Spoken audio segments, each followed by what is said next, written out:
we get to the point here. Today I wanted to talk about a memorial that I had come across. You know, we see all these memorials being torn down and stuff, and fuck yeah, man. Dude had a dog on his bike, man. Getting to the point, today I want to talk about a memorial that I'm aware of, and I was going to do a video on this before, and I ended up, you know, with some crappy footage and stuff, so I'm doing it again. This is something I had found out about from one of my patients, and you know, by listening to what people have to say and taking time to care and listen to people, I learned about this, shared this with me, and he is a really sick guy, and I don't think he's around anymore, but he was actually an employee that worked in these Metroparks for 30 years. Super nice guy, very willing to share, you know, facts about the Metroparks down here, which I really found intriguing, because I love these are beautiful. How could you not love the Metroparks, you know? They just had their 100-year anniversary, I think. There you go, thank you. They just had that 100-year anniversary a couple years ago, I think 2017. So that would make 1917 that this was all founded, and it's still going strong. It's enjoyed by many people. Anyway, there's a memorial down here, and it's a World War II memorial. And like I said, I wasn't aware of it, but he shared this with me, and he himself, I think, was a Korean War veteran. And veterans, I just appreciate them. If you're a veteran, thank you.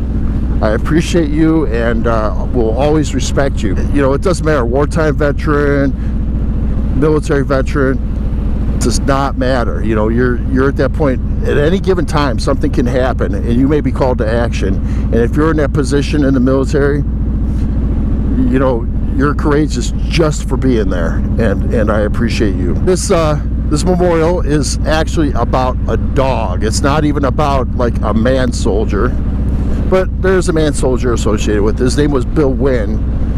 He was joined the military. He's actually from Cleveland, so that I find even more intriguing.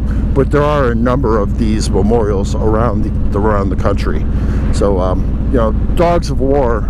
It's a Dogs of War memorial, and Smoky is the featured dog there. Basically, Smoky was a little 4-pound dog, terrier. I think Yorkshire Terrier. I'm not positive on that. I have the information on some cards in my pocket, but I'll probably just put up. I'll fix it up if I screwed it up. It was a little 4-pound dog that survived battle after battle, and was in the Philippines, at an air base in the Philippines. This dog is credited with saving over 40 war aircraft and over 200 and some soldiers' lives. And what this dog did to earn that is they needed to run a line in at this Air Force base that was being bombed on a daily basis by Japanese aircraft, and they needed to run this line. So their choice was they could either dig this thing by hand, and it would take 3 days, put the soldiers at risk, and in the meantime aircraft would keep getting destroyed, and so Bill had this dog, and he actually found the dog. He didn't find the dog, he bought the dog from one of his fellow soldiers, and at the time it was like $6 and some change. I think I want to say $6.44 or something like that. But he bought the dog from one of his fellow soldiers, and it was, you know, his good buddy, and so they got the idea, why don't we have the dog? There was a covert pipe that ran across this military base, and it ran underneath the ground. So they said, why don't we have the dog go through the pipe? Here's the memorial now.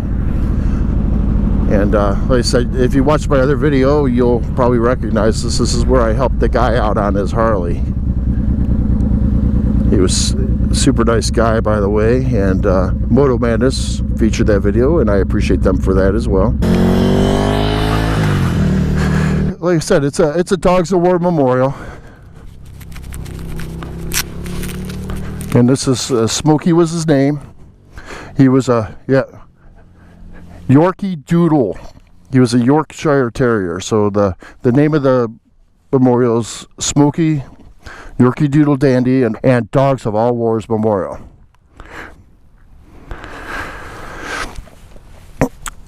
So here it is. Here's Smoky. How cool is that, man? That is pretty cool. Somebody put some flowers up, and they got a nice flag here.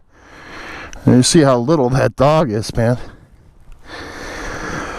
And there's actually a book written about this dog, and it was written by Bill Wynn, who was the soldier who owned this dog.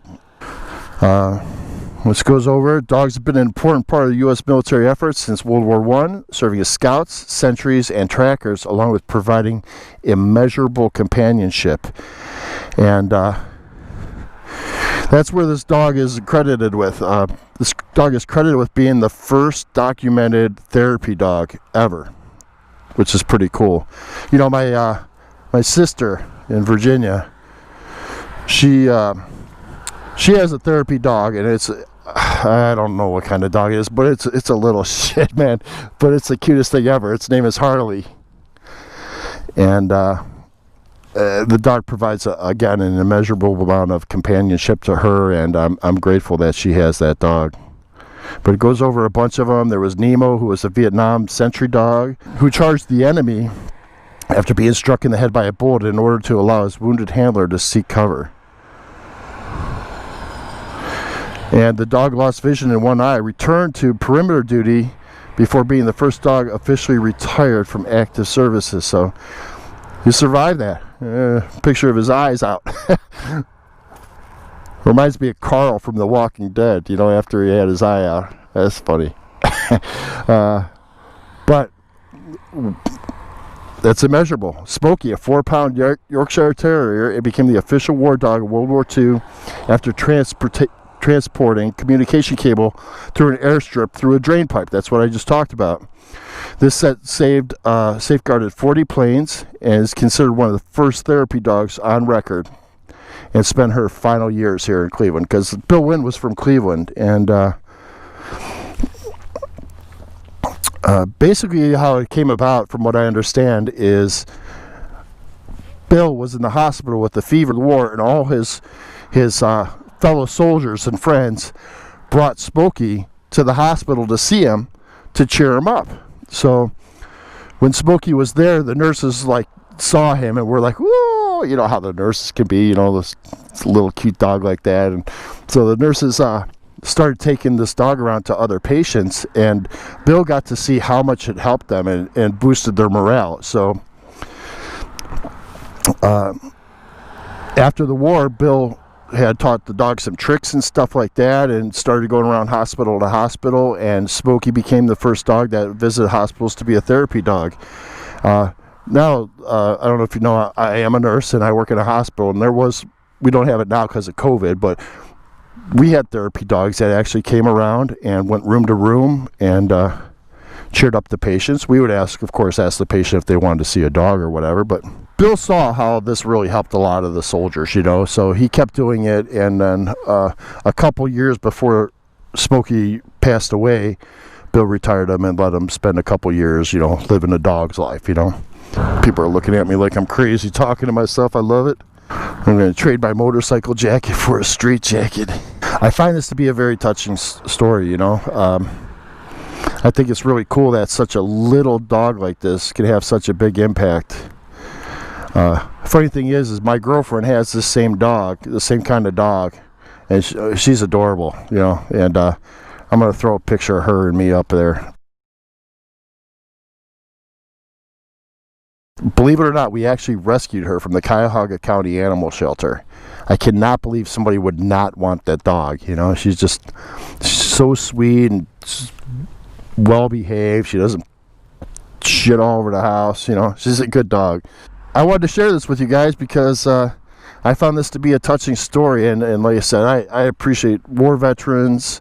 I especially appreciate the World War II veterans. You know, my grandfather was a World War II veteran, and he was in what was called the Half 100 Club. So he had flown over 50 combat missions over Europe.